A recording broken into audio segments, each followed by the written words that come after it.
السلام عليكم ورحمة الله وبركاته أصحابتا. maanta sida baaswordka loo jabiyo ama wifi-ga sida loo jabiyo ayaan baranaynaa. waa education purpose weeyaan, sida loogu jabiyo WBS WBA tester oo ka dhaqdhaqaaqaya bartaayer oo ka haddaba halka laga helayo yes waa kan Play Store laga helayaa. waa caan weeyaan application-kan, waa caan.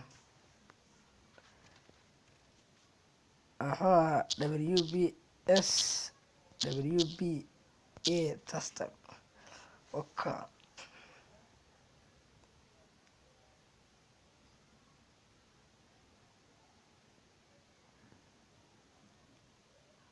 kaas.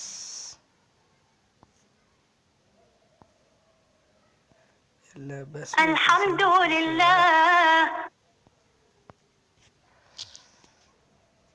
haddaba qaar kala jira oo iyaguna maxay yihiin?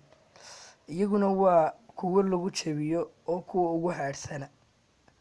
waxaa la idhahaa WBS keliya boqor baad doonto connect. waa kaas.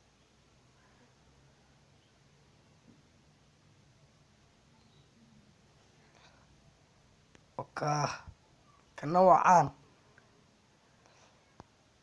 waa kaas saved passwordkiisina waa kaa wuxuu save gareeyey.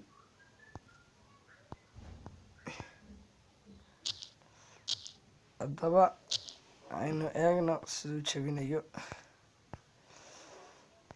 waxaa kaloo jirta markaad jabinayso passwordkiisa waxa lagu connect gareeyaa waxa la yidhaahdo kingi root abk download baad ku jiidaysaa. kaasoo underroad weeyaan.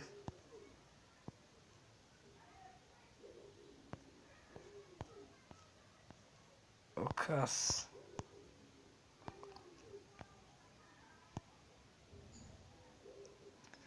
arkaysaa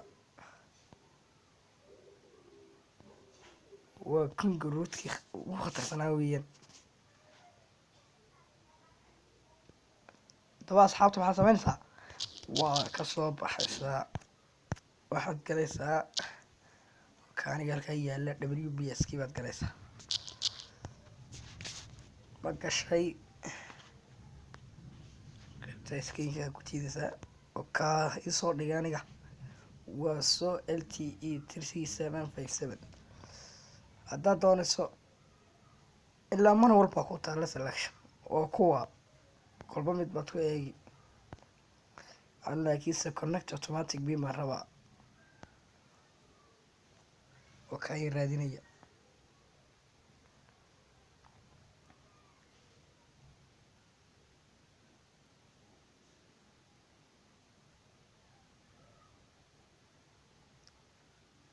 iska yara sug, kaasi khalad waa binkaasi. starting connect oo ka successful for showing you need root baad u baahan tahay soo helo passwordka. haddaba الحمد لله. waxaan hore u yidhi in kingi root loo baahan yahay si loo helo passwordkiisa soo maa.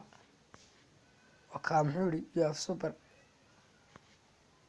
super user permission. waa kingi rootkin weeyaan. asxaabta ka war haya haddaba WBS-ka